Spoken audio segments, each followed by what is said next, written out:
सरकार से आपको क्या चाहिए? वित्त मंत्री बजट में ऐसा क्या ऐलान कर दे कि बिल्कुल आपका मन गदगद हो जाए, आप खुशी से झूम उठे? बताइए। इनकम टैक्स घटा दें। अरे भाई साहब, अभी तो हाल ही में 12 लाख रुपए तक की आमदनी वालों को इनकम टैक्स से बिल्कुल छूट दे दी थी, अब कितना घटाएंगे? चीजें सस्ती कर दें, जीएसटी घटा दिया, कपड़ा से लेके कार तक सस्ती हो गई, अब क्या चाहिए? लेकिन जब ये सवाल युवाओं के पास लेके गया ना, तो उनका कहना था कि भाई मुझे कुछ मत दीजिए, मुझे नौकरी दे दीजिए, मैं पढ़ाई करके जैसे निकलूं हाथों हाथ कंपनियां हमें प्लेसमेंट दे दे, चाहे आईटी से निकलूं, आईटी इंस्टीट्यूट से निकलूं या फिर दूसरे किसी संस्थान से निकलूं, ये हमें दे दीजिए। तो कुछ लोगों ने ये कहा कि ऐसा करिए, कुछ मत करिए, उसी में हम खुश रहेंगे, क्योंकि डर लगता है कहीं कुछ नया टैक्स न लगा दें। ये खासतौर से बाजार के लोग ज़्यादा ऐसी बातें करते हैं। तो मैं सोचा क्यों नहीं ये जाना जाए कि आखिर वित्त मंत्री साहिबा क्या कर सकती हैं बजट में। ये सारी जो ख्वाहिशें हैं उसको पूरा करना कितना मुमकिन है। अब तो जब बजट पेश करेंगे करीब 3 हफ्ते बाद, तब पता चलेगा, लेकिन ये संभव कितना है इस पर क्यों न चर्चा कर ली जाए और लोगों की राय ले ली जाए। तो आज आवाज़ अड्डा में हमने सोचा इसी मुद्दे पर चर्चा करने के लिए। नमस्कार, मैं हूं लक्ष्मण राय और चर्चा करने के लिए हमने विशेष मेहमानों को बुलाया है। टेक्नोक्राफ्ट इंडस्ट्रीज़ के chairman and managing director Sharad Kumar Saraf साहब हैं, जो कि वर्षों से एक्सपोर्ट इंडस्ट्री है इनके पास, मैन्युफैक्चरिंग इंडस्ट्री है और दुनिया के कई देशों में एक्सपोर्ट भी करते हैं और जाने माने नाम हैं। इकोनॉमिस्ट साकेत मिश्रा साहब हैं, जो कि अर्थव्यवस्था के सारे संकेतों पर काफ़ी पैनी नज़र रखते हैं और इनको मोटा मोटी अंदाजा चल जाता है कि सरकार के पास पॉकेट कितना है, कितना कुछ करना चाहिए और क्या करने की गुंजाइश है। इंडस्ट्री एक्सपर्ट सुनील सुवर्णम साहब हैं, जो पूरी दुनिया की अर्थव्यवस्था पर नज़र रखते हैं और ख़ासतौर से बाज़ार के लोगों को क्या चाहिए इस पर विशेष ख्याल इनका रहता है। और वरिष्ठ पत्रकार, आर्थिक पत्रकार शुभमय भट्टाचार्य साहब हैं, जो बताएं कि अब तक के अनुभव से उनको क्या लगता है कि वित्त मंत्री साहिबा इस पर क्या कुछ कर सकती हैं। तो आप सही मेहमानों का बहुत बहुत स्वागत है हमारे शो में जुड़ने के लिए। शुरुआत में शरद कुमार सराफ साहब आपसे करना चाहूँगा, क्योंकि सबसे ज़्यादा निगाहें जिन लोगों की टिकी रहती हैं उनमें से टैक्स पेयर्स है, युवा है, लेकिन एक जो बड़ा वर्ग है वह है इंडस्ट्री। और आप जिस इंडस्ट्री से आते हैं, पिछला साल बड़ा ही उथल पुथल भरा रहा और इस उथल पुथल के बीच में भारत ने तय कर लिया है कि 2047 तक हमें विकसित भारत बनना है। तो इस बार बजट में आपको क्या लगता है सबसे बड़ा चैलेंज क्या होगा जो आप सुनना चाहें कि इस चैलेंज को दूर करते हुए देखे सरकार? सराफ साहब। लक्ष्मण जी, हम बहुत ही नाजुक समय से गुजर रहे हैं। कहीं लड़ाइयाँ छिड़ रही है, कहीं टैरिफ का प्रॉब्लम है, कहीं गुटबंदी हो रही है, बहुत नाजुक समय है। हमारे वाणिज्य मंत्री गए हुए हैं ब्रसल्स और हमें उम्मीद है कि ईयू के साथ हमारा एफटीए हो जाएगा। लेकिन ये जो बजट वित्त मंत्री देने जा रही है, ये इस समय पर बहुत ही अहम है।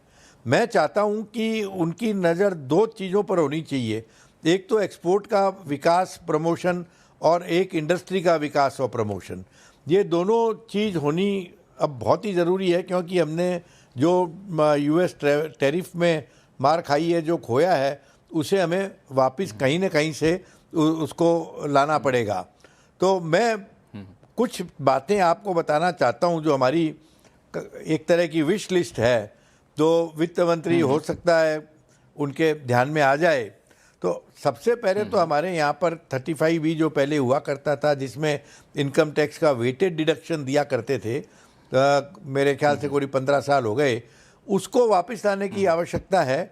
उसमें इनका कहना ये था कि भाई उसका कैलकुलेशन वगैरह, उसमें टैक्स लीकेज ये नहीं होना चाहिए। तो वो सारा अनुभव लेकर इसको स्कीम को इस तरह से बनाया जा सकता है वाटर टाइट कि इसमें कोई टैक्स की लीकेज ना हो, पहली बात। दूसरी बात, जैसे इंटरेस्ट सबवेंशन दिया है तो एक्सपोर्ट के प्रमोशन के लिए दिया है, अब इसमें कैप डाल दी 50 करोड़ की, तो ये तो बहुत ही लो कैप है, ये बहुत जल्दी पूरी हो जाएगी, तो ये कैप हटा देनी चाहिए।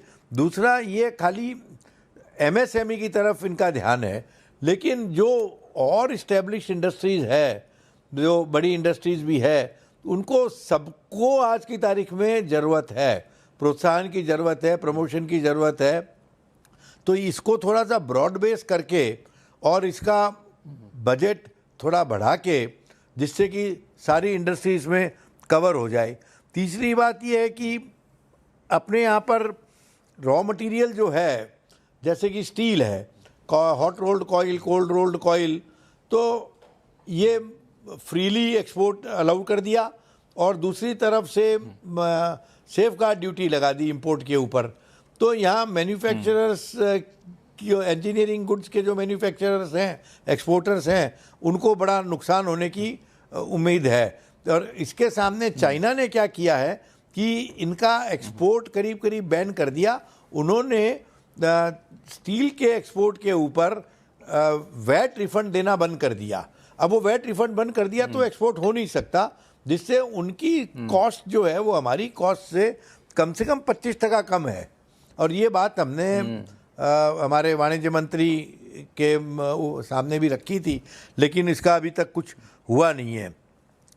अभी इंडस्ट्री को अगर प्रोत्साहन देना है तो वित्त मंत्री ने बहुत ही अच्छा एक सुझाव लाए थे कि भाई जो नई इंडस्ट्री चालू होती है 31 मार्च 2024 तक, उसकी टैक्स रेट होगी 15%। तो मेरा बोलना ये है कि हम अभी जिस दौर से गुजर रहे हैं और जो हम डिफ़िकल्टीज फेस कर रहे हैं, तो इसको अवधि को बढ़ाकर 2030 कर देना चाहिए। कम से कम 5 साल तो इसको और बढ़ा देना चाहिए, जिससे कि नए उद्योग आ सकें। अभी आपने रोजगार की बात की, आपने कहा कि कोई इंजीनियर या कोई भी पास होके आता है तो उसको नौकरी मिलनी चाहिए। तो नौकरी तब मिलेगी जब उद्योग बनेंगे। उद्योग एक बात ये और है, बाकी के आपने बाकी के जो सुझाव है इस पे मैं आगे शो में चर्चा करूंगा सराफ साहब, लेकिन बाकी मेहमानों को शो में जोड़ना चाहूंगा क्योंकि आपने बड़े अच्छी शुरुआत की। शुरुआत में आपने कहा कि हम लोग बहुत ही नाजुक समय से गुजर रहे हैं, और नाजुक समय से सीधा सा मतलब आपका था कि जिस तरीके से पूरे दुनिया में एक उथल पुथल मचा हुआ है अंतर्राष्ट्रीय कारोबार के लिहाज से भी। तो हालांकि बता दूं, अगर कोई ये समझना चाहते हो कि भाई अंतर्राष्ट्रीय कारोबार से हमें क्या लेना देना, तो हमारे पूरे जीडीपी में 20 से 21% हिस्सेदारी हमारे एक्सपोर्ट की होती है। तो ये हमारे लिए बड़ा इंपॉर्टेंट होता है कि अंतर्राष्ट्रीय स्तर पर कारोबार बड़ा सुचारू तरीके से चलता रहे। तो इस उथल पुथल के बीच में घरेलू इंडस्ट्री को क्या सपोर्ट दिया जाए? शरद कुमार सराफ, आपने कहा बड़े अच्छे से कई सारे डिमांड यहाँ पे रखे, लेकिन मैं यहाँ पे जोड़ना चाहूँगा साकेत मिश्रा साहब से। साकेत मिश्रा साहब, ये जो अभी बजट पेश किया जा रहा है, पिछले कई बजट पेश करने वक्त अलग अलग चुनौतियां थी। आप भी मानते हैं कि इस वक्त चुनौतियां बिल्कुल अलग हैं और अलग तरीके से उन चुनौतियों से डील करना होगा बजट के जरिए? नमस्कार लक्ष्मण जी। मेरे हिसाब से वो मैं क्रिकेट की टर्मिनोलॉजी इस्तेमाल करूंगा। अगर बेसबॉल जो इंग्लैंड खेलता है उसके साथ पोकर खेला जाए, उस तरह का इस समय सर्कमस्टांस हो गया है, क्योंकि सब लोग आकर के सबसे बड़ा पत्ता पहले डालते हैं इन द होप कि दुनिया डर जाएगी, चाहे वो वेनेजुएला हो रहा है या अन्य जगह पे एक्शंस हो रहे हैं, ट्रेड के एक्शंस हो रहे हैं। वो डर का जो माहौल और परिस्थिति बनाई जा रही है इंटरनेशनल इकोनॉमिक्स और ग्लोबल इकोनॉमी में, उससे डील करना आसान नहीं है। उसके बावजूद हम लोग का जो इस समय हम लोग की जो आर्थिक व्यवस्था है, इन्फ्लेशन कंट्रोल में है, हम लोग की ग्रोथ रेट ठीक चल रही है।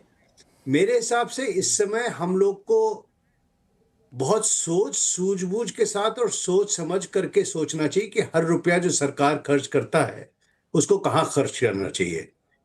आपने एम्प्लॉयमेंट से बात शुरू की, तो अगर हम लोग को इंडस्ट्री में प्रोत्साहन देना है तो हम लोग को ज्यादा लिंकेजेस डालने होंगे कि कितने लोगों को एम्प्लॉयमेंट दिया जा रहा है, क्योंकि कभी कभी लिंकेज मिस हो जाता है। बड़ी इंडस्ट्री में जितना एम्प्लॉयमेंट, एमएसएमई की जब बात करती है सरकार, तो एमएसएमई को जरूरत है प्रोत्साहन की, क्योंकि एमएसएमई में ही मैक्सिमम एम्प्लॉयमेंट पोटेंशियल की जरूरत है। पर उसके साथ साथ मुझे लगता है कि ये जो उथल पुथल के माहौल में भी अपॉर्चुनिटी फॉर कंसोलिडेशन है हम लोग के देश के लिए। तो हम लोग जैसे जी राम जी बिल आया है, उससे हम लोग जो सोशल वेलफेयर स्कीम्स हैं उनको हम लोग रैशनलाइज करते करते बेटर फोकस कर सकते हैं, जिससे असली गरीब के पास रहे और पैसा बर्बाद ना हो सरकार का।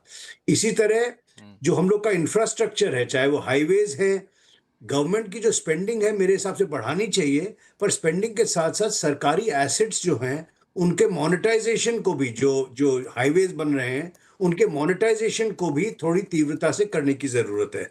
तो मुझे लगता है कि हम लोग को थोड़ी सी रिकन्फिग्रेशन करनी होगी सरकारी स्पेंडिंग की, और रिटेल लेवल पे इस समय कम से कम मेरा पर्सनल मत है कि अब और टैक्स और केवल जीएसटी घटाने से काम नहीं बनेगा। हम लोग को अपनी इकोनॉमी को बेहतर बनाने का मौका है। और आखिरी चीज चौथी मैं कहूंगा कि R&D और एजुकेशन, क्योंकि जो आप एम्प्लॉयमेंट की बात कर रहे हैं, करेक्ट एजुकेशन पे हम लोग को खर्च करने की बहुत जरूरत है। R&D एजुकेशन आपने बहुत अच्छी बात की, चूंकि जिस तरीके से हमारे पास जो कह सकते हैं कि जो वर्किंग पॉपुलेशन है इंडिया का, वो मुझे लगता है दुनिया के देशों में सबसे ज़्यादा जो वर्किंग पॉपुलेशन है उसमें से एक देश भारत है। तो इसका अगर हम लोग बहुत सही तरीके से इस्तेमाल करते हैं, स्किलिंग पे ध्यान देते हैं, R&D पे ध्यान देते हैं, इन लोगों को बड़ा मौका देते हो, तो ये पीरियड हम लोग के लिए गोल्डन पीरियड हो सकता है। कई देशों ने, चाहे चाइना हो या फिर कई देशों ने ये साबित करके दिखाया भी है। तो ये आपने एक इम्पॉर्टेंट पॉइंट का,